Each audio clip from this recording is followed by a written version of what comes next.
For this video, we're using the Prismo AeroPress attachment to brew espresso.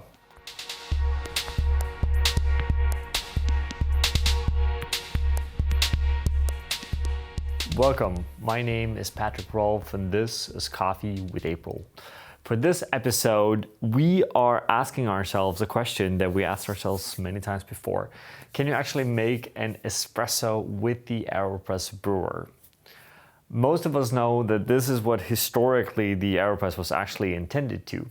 And over the years, there's been some kind of modifications and clever little tools to kind of help us do this better. Now, we should say that using the AeroPress in the standard format, we have not been able to brew a beverage that we think is similar enough or tasty in a kind of an espresso-ish format.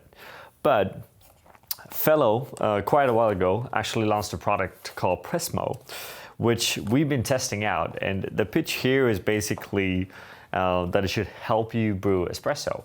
Now, it comes with a little metal filter, which is important because if you use a paper filter, you're going to get a cleaner beverage and basically run very little risk of getting any kind of crema, which some people want in their espresso. Now, I should say that the way we brew using this little device, we're not going to get a crema anyhow. But we've been trying to see what we can come up with in terms of making a beverage that is more similar to an espresso. I say similar because we have not been able to make any kind of espresso that actually represents what we can do on a normal kind of espresso machine. Now, that being said, it doesn't mean that you can't brew a tasty, kind of stronger coffee using this device. So what we want to do is we want to show you our current kind of favorite recipe and how we brew with it. Now, it is just an AeroPress attachment. You pop in a metal filter and you just basically put it in the bottom. It's very easy. Again, you can use a paper filter if you want to, which might actually be recommendable when it comes to taste, as we think paper filters just makes it a tiny bit cleaner. However, metal filters are interesting, one, because you get a bit more sediment, stronger coffee basically, and two, you obviously don't have to waste any paper filters because it's completely reusable. Now, the main thing that is kind of interesting with this little gadget then is that what it does is that it doesn't allow any liquid to run through the brewer without any kind of pressure. So basically, you can also take the same tool and just do full immersion brews with AeroPresses. And I think we've all been in situations where we've been brewing AeroPresses upside down, flipping it, and creating an unnecessary mess. So for no other reason, that might still be a good enough reason to actually use it because it allows you to do full immersions a bit easier. However, this is the recipe that we currently are using to make a kind of an espresso-style beverage with it. So first of all, the coffee we're using is a red honey processed Ethiopian varietal from our partner farm in Ecuador called Pico Kaya. It's just out fresh for the season. We're using 20 grams of coffee. We're grinding it on a comandante at 8 clicks, which is very, very fine. On a side note, when kind of experimenting with this recipe, we find again, using a comandante on these fine grind sizes just takes a lot of time and a lot of effort and is not very effective. So we would recommend using a mechanical grinder, something similar to the Fellow Odd, for example, if you're gonna use this little device on an AeroPress. Now, 20 grams of coffee, 8 clicks on the comandante. The water temperature sits at 94 degrees Celsius. And we're gonna go through the process and then I'm gonna tell you what I've actually done. So we're starting the timer, starting the pour. And I want my pour to be done within 10 seconds. Pouring a total of 80 grams of water. After that, I'm gonna stir for another 10 seconds. So we will stir for 20 seconds. Or up until 20 seconds. After that, we pop it on pump and we press down.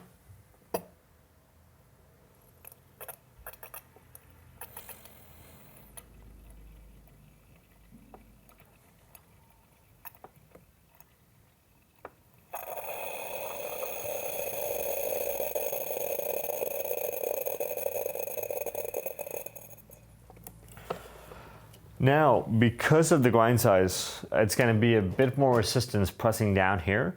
And it's also important to note that you have to press all the way down. If you don't, you're going to have quite a lot of liquid that are still in the cup. That is basically not giving you the total extraction that you want here. So with that, we're basically done. And when we've been doing some measurements here, we've been trying to first, in terms of strength, get an espresso-like kind of quality, which we haven't really been able to do successfully. So in the end, what we're finding in terms of recipe, that is pouring a bit more water into it, in this case 1:4, is really helpful because it gives you a slightly better mouthfeel and it gives you slightly better flavors. Now, saying that, it also, you should take into consideration that you are going to drop a bit in the TDS in terms of strength. So what we've been doing is that we're using a VST refractometer and the same filters you would use for espresso measurements to kind of see and gauge where we are TDS wise. And we find that with a 1:4 ratio at a TDS of 5, you're ending up having really kind of nice, well-balanced beverages, which are not as strong as espresso. Our normal espresso beverages here at April would be around 8%. But it still has a lot more body and a lot more structure than what a normal, for example, filter coffee would have. Now, we find that when we go on a lower ratio, let's say a 1:2 or a 1:3, we just don't get a mouthfeel that we like. And the mouthfeel in combination with the flavor just doesn't really add up. So we prefer adding a bit more water. You can still brew quick, but then aim for a TDS that is roughly around 5, let's say 4.5 to 5.5, which will be a few points below your normal espresso. And you still get a stronger beverage that is still quite tasty. If you want to pour milk in it, you probably still can with this kind of ratio. Basically, it's somewhere in between a capsule coffee and an espresso in terms of strength, which we find is quite interesting. So all in all, it's a fun little device. If you like a stronger coffee, why not use it for sure? Keep in mind that when you're grinding finer, a hand grinder may not be what you want to do. And as always, pour a bit more water into it and it's going to open up and it's going to taste a lot better. With that being said, we want to thank you for watching. Special thank you to all the Patreons supporting. We're going to take this conversation and continue it there. We'll love to hear your thoughts and ideas when using the same little device as well. Are you happy with the results that you're getting? And don't forget to subscribe as always. With that, thank you and have a good day. We want to give a special thank you to all of our Patreon supporters. It's because of you that we are able to continue to make these videos. And we want you all to feel free to always come with suggestions and ideas on the content that you want to see because we are doing this for you and because of you. Thank you from all of us here at April.